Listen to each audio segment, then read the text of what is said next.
สบายดีสวัสดีพี่เอฟซีทุกคนเด้อวันนี้ก็ขอต้อนรับเข้าสู่ซ่องดิมร้าสาวน้อยลองฟานทุกคนวันนี้น้องดิมจะไปเรียนธรรมะเป็นเกือบมื้อสุดท้ายนะเพราะว่าเหลือแต่มื้ออื่นเท่านั้นมื้อนี้จะไปสอบแล้วเมื่อคืนนี่น้องกุ๊กกิ๊กได้ iPhone 13เดี๋ยวจะไปเบิ่งว่ามื้อนี้น้องกุ๊กกิ๊กสิขิงจังไหนเด้อเพราะว่าเมื่อคืนนี้น้องดิมไม่ได้ไป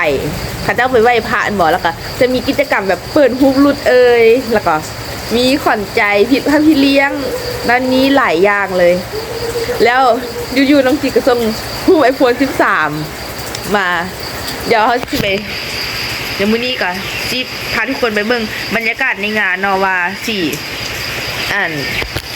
ประมาณไหนเพราะว่าก็นี่กับมื้อเส็งละแล้วมื้ออื่นก็จบโครงการเมตตาธรรมเมื่อคืนน้องดีมอ่านหนังสือจนฮอดตีหนึ่งตีสองมาเบิ่งกันว่าปีนี้น้องดีมจะสอบไปทีเท่าไหร่ของโครงการเมตตาธรรมปีที่แล้วน้องดีมไปทีหนึ่งแต่ปีนี้อาจจะตกหอบทุกคนฝนตกน้องดีมโหสิไปได้บ่คุณน่ะตกตั้งแต่เช้าแล้วจะไปเกลือไก่ว่าทุกคน7 โมงแล้วฝนยังบ่เช้าน้องดีมสิไปได้บ่เนี่ยแล้วน้องดีก็สิไปโรงเรียนน้องดีก็สิไปวัดโอ้โห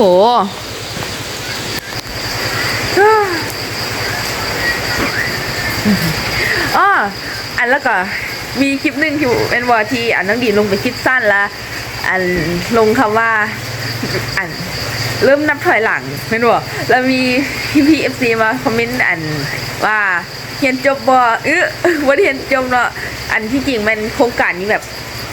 ใกล้สิ้นสุดทางแล้วอย่างประมาณนี้เพราะว่าเหลือแค่วันเดียวเพราะว่าถ้านับวันนี้กับวันที่1พรุ่งนี้วันที่2แล้วก็จบจากกันแล้วต้องหยิบไปถ่ายฝุ่นซอฟตกอยู่แล้วก็ค่อยไปได้เท่าก็ฝนแล้วว่าเศร้าอยู่แล้วไปสวยอะไรอย่างงี้สวยแล้วยังไม่ได้ไปฝนก็เศร้าไปบ่ได้โอ้โหเนี่ยเดี๋ยวน้องดีมให้เบิ่งธรรมศาสตร์ว้าหมอกเต็มเลยมาทุกคนฝนบ่เศร้าน้องดีมไม่ได้ไปเห็นไอโฟน13คุกกิ๊กซัมตี้เนาะชนแจกไอโฟน13มาสั้นหรือว่าที่แข่งฝนไปวะหรือว่าสิแข่งฝนไปแบบนับ1 2 3ซิงปื๊ดม้วนกิ๊กไปหรอเดี๋ยวลองเสียถ่ายตรงนี่พ่อเฒ่าเพิ่นก็สิกินกาแฟยามเช้าเพิ่นบ่กินข้าวเช้าดอกตาทุกคน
ส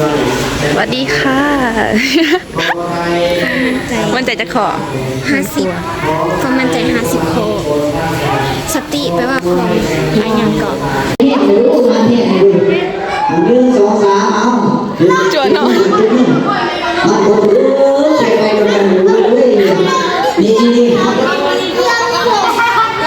สังเกตดูอาจารย์ด้วยเห็นอาจารย์ดิเห็นครับน้อง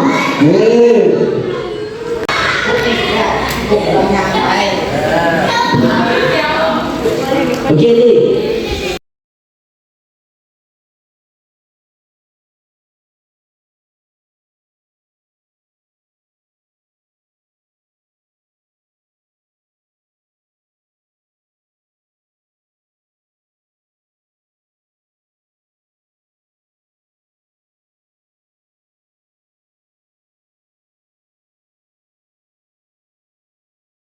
มื้อนี้เนาะเราจะไปสัมภาษณ์ทุกคนกันว่าที่ได้เข้ามาศึกษาอบรมและมื้อนี้ก็จะเป็นมื้อสุดท้ายแล้วเนาะมื้อแรงก็สิได้ฟังไต่ธรรมแสงเทียนเราก็จะไปสัมภาษณ์ทุกคนเนาะว่าสิเป็นจังใดว่ามื้อแรงสิพากันให้บ่ทุกคน ยังอยู่อ่ะ เด้อและนี่ก็เป็นคนแรกของเฮาเนาะรู้สึกแนวโดยที่ได้เข้ามาฝึกอบรมอยู่บ่นี้ รู้สึกว่าได้ความรู้หลายอย่างเลย เวลามื้อแรงก็เป็นมื้อสุดท้ายแล้วที่ได้อยู่ร่วมกันละมื้อแรงสิมีน้ำตาบ่ บ่มีแน่นอน เนาะโดยถ้าเบิ่งเด้อ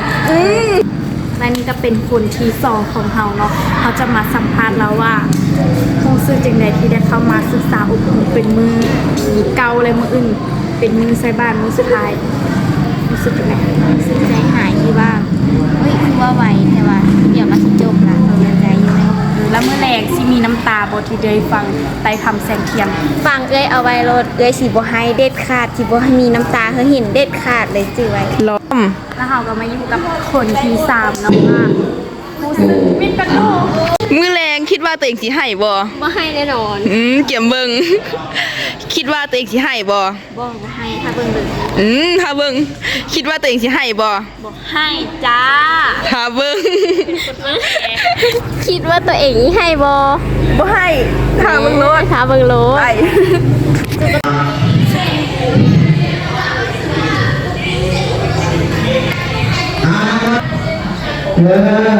คิดว่าองค์ไหนที่จะเอาคิดไปเพื่อนเคยสอนเอาเพื่อนเคยบอกเอาเพื่อนเคยดูแล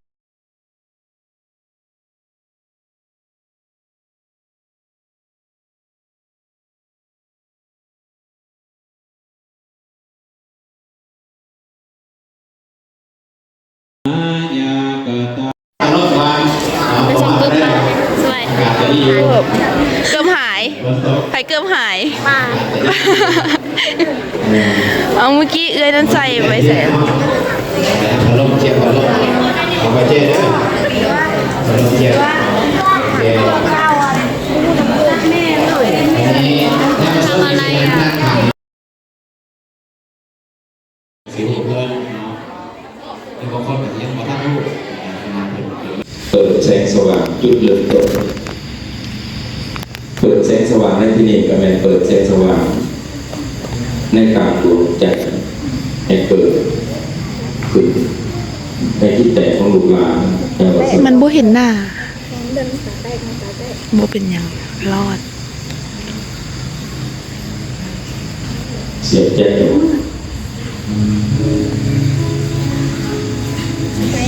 นางฟังธรรมดาเก็บตามมาและสู่สถานที่นี้ตะวงอรุณหลานสามเณรเยาวชนมาเปิดแสงสว่างในการรวมใจไขความมืดในการรวมใจให้ผู้คุณคุณให้รู้จักคุณมีคุณงามความดีเกิดขึ้นตอนเยาว์ให้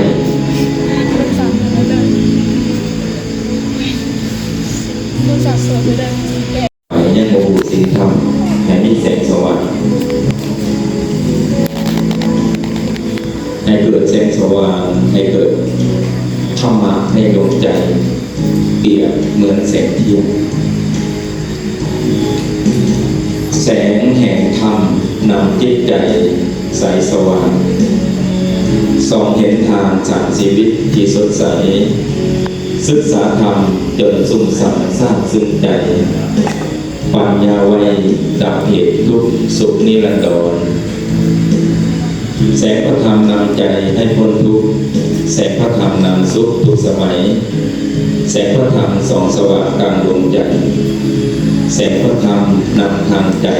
ให้สงบเย็นลูกนี่หลานเยาวชนทั้งหลายธรรมะไปแผ่อยู่ทุกใดจะเย็นให้สังคมนั้นคงเย็นเย็นให้จิตใจของคนนั้นคงเย็นเปรียบเหมือนแน่นอนลูกหลานทั้งหลายเกิดมาอาจจะมีความผิดพลาดอาจจะได้ด่าพ่อด่าแม่พิดของต้องเทียงพิดหมู่พิดพวกอยู่แล้วทั้งหมดมาหลังบางทีด้วยการรักษาศีลการเจริญกิจกรรมดาการฟังธรรมการนั่งเอาธรรมไปปฏิบัติการเกียรติชีวิตของลูกนี่หลานเยาวชนยาสีวายังนอนอยู่บนก็ดีกระดาษเขาไปแจ้งเสียเขาดีบนนะครับชีวิตของมันนอนตลอดก็ได้เขาดูมันเกิดจะดูมันตายถ้าเปรียบพ่อแม่เขาเหมือนกันพ่อแม่เขานี่อายุสูงขึ้นยืนไก่ฟางนานไก่ตกและบอกเขายังสิเพิ่มค่าพ่อแม่อยู่ตลอดไปก็ได้ดูหลานดูเล่นดาวต้องฝึกฝนตัวเองต้องเล่นผู้ต้องศึกษาหาความรู้หาวิชาตัวเองได้อยากพ่อแม่นี่แห่งสงเรียนสงศึกษาเปรียบเหมือนแปลวเทียนพ่อแม่เหมือนกันเทียนมันจะใหม่มันจะพุดมันจะเรื่อยพ่อแม่ห้องชีวิตพ่อแม่เหมือนกันก็จะพุดแปลวเทียนละลายแทนเพื่อเป็นแสงอนาภัยชีวิตมาลายไปเหลือสิ่งใดไว้ทดแทนตัวแทนพ่อแม่ก็คือห้องสามความดีคุณงามความดีทั้งหลายแล้วมาต่อไปความอยู่ในหลานเยาวชนนางสมาธิรักษาเจริญจิตตภาวนางคัดสมาธิตามแบบสวากขาจารย์แนะนำหรือจะนำประเภทก็ได้ตั้งกายให้ตรงกำหนดสติให้มั่นมือขวาเต็มมือซ้ายขาขวาเต็มขาซ้ายตั้งกายให้ตรงนั่งตาลงเบาๆตาลงหายใจเข้าแล้วเอาหูโสตประสาทฟังเสียงวาจาต่อไปจะเป็นการสรรเสริญคุณของบิดามารดาผู้ไหนเกิดก็เกิดก็เป็นพวกมันสิ่งสำคัญที่สุดสรรพสิ่งทั้งหลายต่างๆที่เกิดมาในโลกตอนที่พอมีแม่ในกำเนิดวิธีไปที่มาพอเขาเกิดมาเนี่ยเกิดจากคนสองคนที่รักกันโดยข้อหักใครและก็หวังจะพึงค่าดูแลซึ่งกันและหวังจะให้ลูกสืบทอดวงตระกูลนี่คือความหวังของพ่อแม่ที่อยากให้ลูกเมื่อผู้หญิงคนหนึ่งแต่งงานกับผู้ชายคนหนึ่งแล้วจิตของเขาเฝ้ารอตามตารอจะได้ลูกเพื่อจะสืบทอดวงตระกูลเมื่อแต่งงานแล้วแม่ก็ตั้งครรภ์2 เดือนแม่ก็แท้ท้อง9 เดือนก็จะคลอดออกมาเพราะฉะนั้นพระพุทธเจ้าจึงสรรเสริญคุณทั้งสองทางนี้พระคุณของพ่อแม่เลิศฟ้ามหาสมุทรพระคุณของพ่อแม่สูงสุดมหาศาลพระคุณของพ่อแม่เลิศฟ้าสุดทางทานในจะบานพ่อแม่มรณะโกมีสูงสุดคือคุณของพ่อลูกทั้งหลายก็รับผิดเบิดแม่ตั้งท้อง2 เดือนก็มีอาการเบื่ออาหารอาเจียนเป็นโรคของคนอ่อนแอแต่แม่ก็บอกดูเลย8 เดือนน้ำท้องถึง9 เดือนน้ำท้องถึง ทียบกับข่าว2 หน่วยผู้หญิงคนนั้นนั่งระยะยางระยะแต่ประคับประคองอยู่บ่ได้โทษลูกนี่มันใจนั้นพอน้องลูกอยู่ตลอดเวลาอยากจะลูกเจ็บอยากจะลูกออกมาบอกกันว่าเป็นห่วง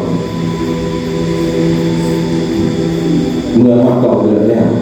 ผู้หญิงคนนั้นเราไปขอลูกบางคนนี่ของ่ายแต่สบายไปเจ็บปวดข้างบางคนนี่เด็กเพิ่งแผลหมอสันนิษปากผ่าท้องผ่าอวัยวะออกก่อนจะออกไปบอกว่าโอ้โหบอกว่าเป็นลูกบอกว่าลูกซื้อปลาแม่เจ็บทำไงอาจารย์จริงอยากเอามาเล่าครับแม่ในควันห้างไทยคำที่ 1เลยที่ลูกทั้งหลายท่านที่รู้ตัวแต่แม่น้ำตาออกยอมลูกแม่หายยอมลูกทั้งหลายรอบเดือนแต่ละคนทำอายุเข้ามาหอดกันในห้องเรียนแม่หายกระถือแต่ละคนเพื่อนหนึ่งมีหมดอาจารย์การันตีได้ก่อนขอดแม่ในหายน้ำตาน้ำตาซึมแต่หายด้วยความหวังจะให้ดูปลอดภัยเมื่อหายข้างคนแล้วดูออกง่ายแล้วแผลหมอเอาดูมาใส่หนาดูยิ้มทางน้ำตาคนนั้นคนนั้นตาใส่แม่ยิ้มถ้าที่หายถ้าไปถ้ากันแล้วเจ็บมากกันแล้วลูกปลอดภัยหายสัมพิษถิ่เลยบทเจ็บเห็นลูกปลอดภัยนี่แสดงถึงกำลังใจของพ่อเป็นแม่ที่มีกระดูกทั้งหลายและเป็นคำที่ 1ที่แม่หายยอมบอกว่า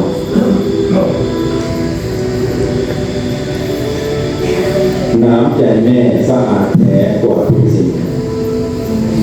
น้ำใจแม่สะอาดแท้กว่าคนอื่น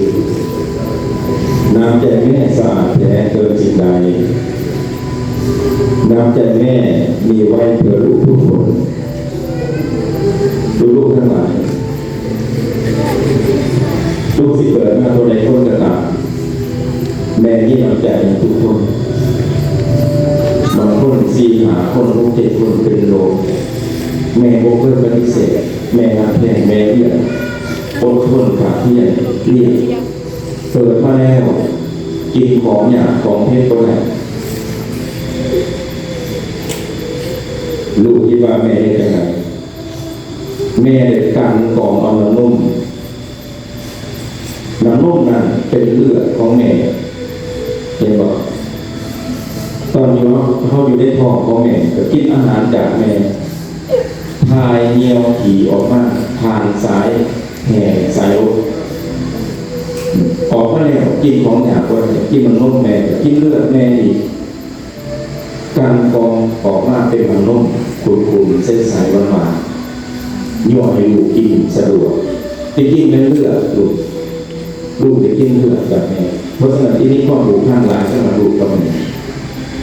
ส่วนเขาได้กินเลือดแม่กันจะไม่หมดแต่กำลังนุ่มแม่เป็น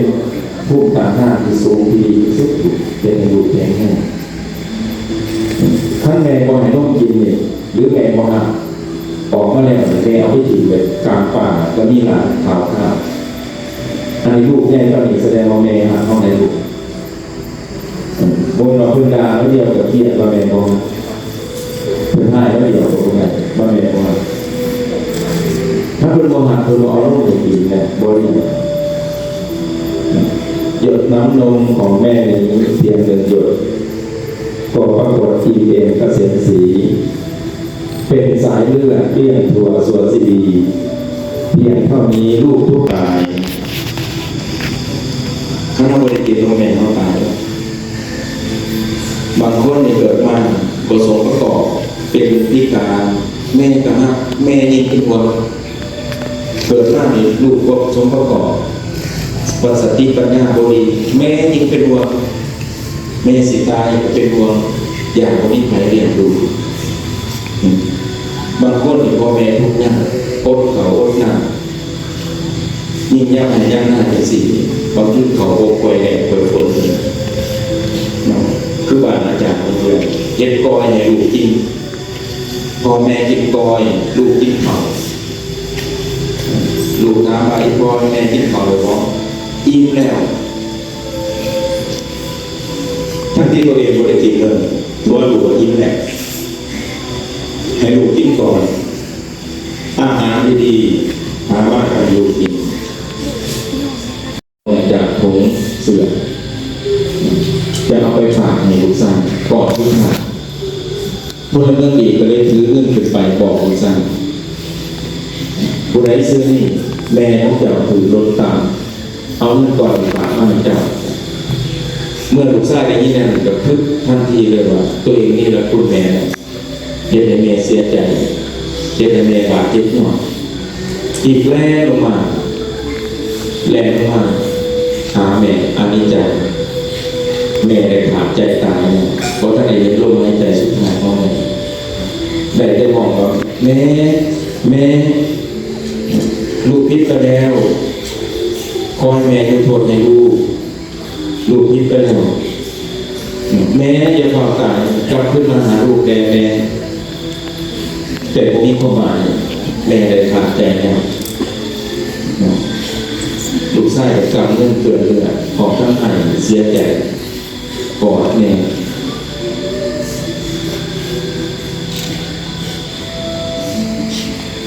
แม่หักลูกสมัย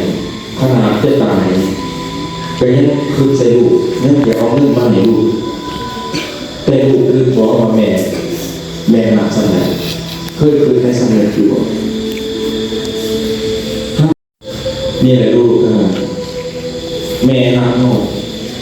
นักที่สุดผมมีใครหรอกนะเพื่อนก็รักน้องกันมิตรพ่อก็แม่ขนาดนักน้องที่สุดเพื่อนด่าได้ปากแต่เพื่อนก็เคยเกลียดด้วยผมก็เพื่อนในลูกจะเห็นแม่ให้ถือตีนใส่แม่ด่าแม่ต่อว่าแม่บอกแม่เป็นคนทุกข์เกลียดตัวเองโบคือหมูคือเพื่อนเสือหาอาพรกับวัตถุโบราณชั่วโมงฐานะแม่ตามต่อตัวพ่อแม่ของคนอื่นก็ต่อว่าพ่อแม่แค่ที่จะให้กำลังใจพ่อแม่จะเปลี่ยน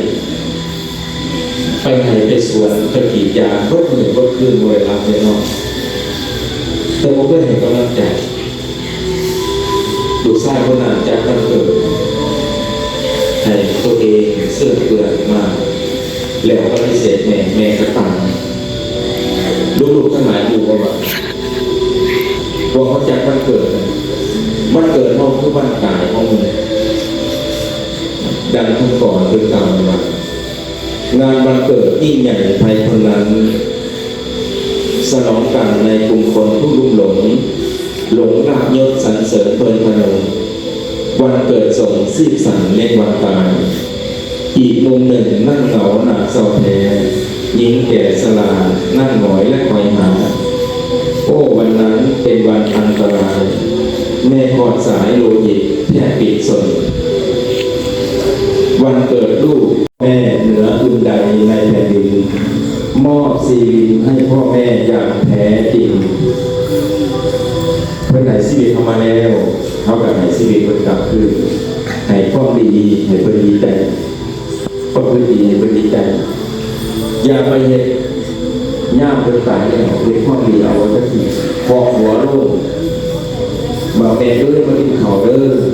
แม่ด้วยฟังพาสูตรเด้อตอนคุณมีชีวิตอยู่เป็นอย่างพวกปู่แล้ว Hãy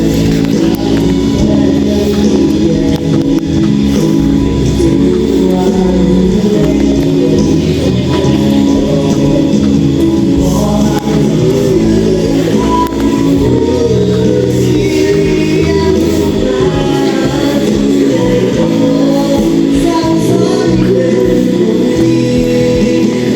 Mì Gõ để không bỏ lỡ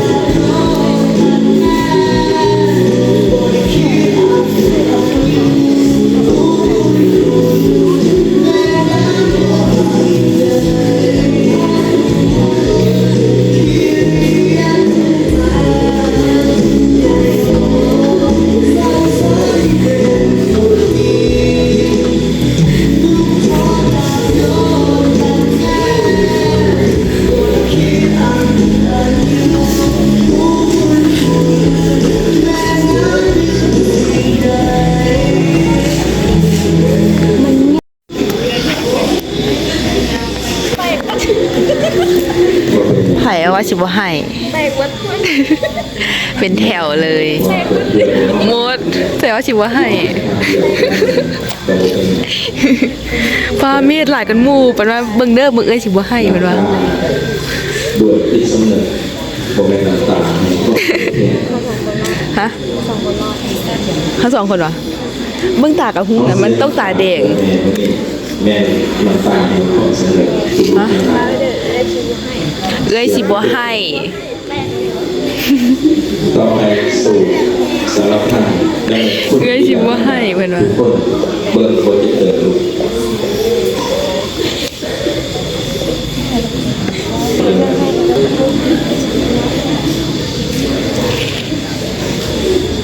สู่สารพันคุณบิดามารดาผู้ได้สู้ได้สู่น้องพระอาจารย์เลยพระอาจารย์จะเป็นต้นเสียงนะครับ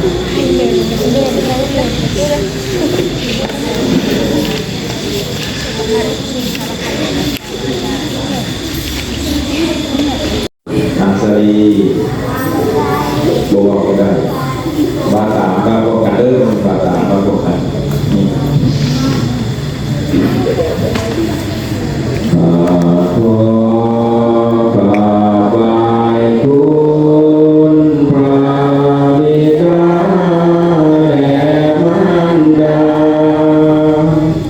เรียนรู้พระมหากษัตริย์แต่ก่อนมาจึงเป็นคนแสนยากลำบากใจบ่คิดยากลำบากตนในใจให้กังวลอยู่กับลูกทุกเวลาอยู่กับลูกทุกเวลายามกินตาลูกของก็ต้องวางแผนมาหายามนอนก็เต็มตาตาลูกของก็ต้องเบิ่งตัวเลือ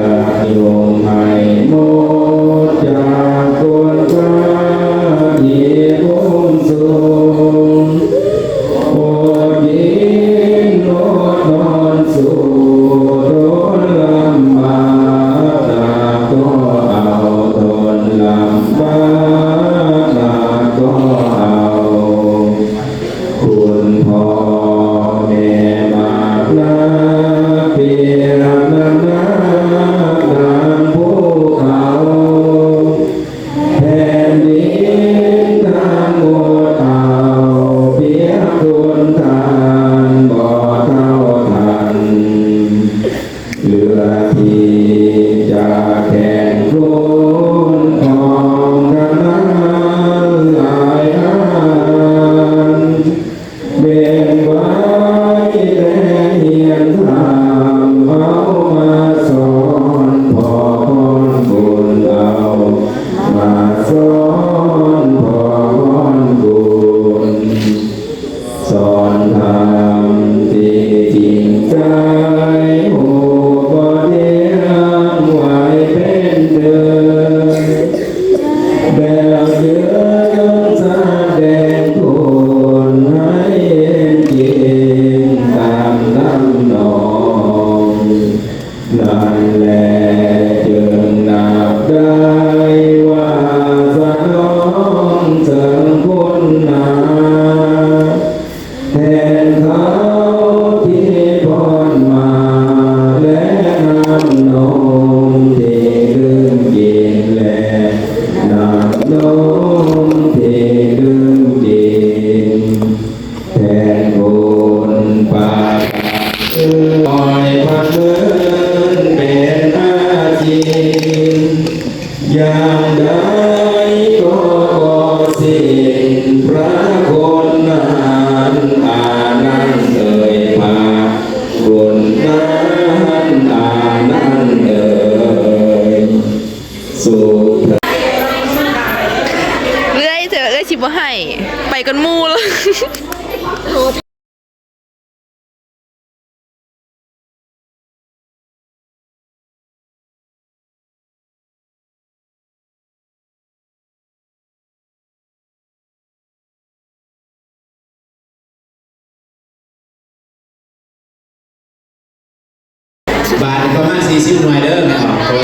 หน้าตัวเองไปแล้วเด้อ ตัวอันนี้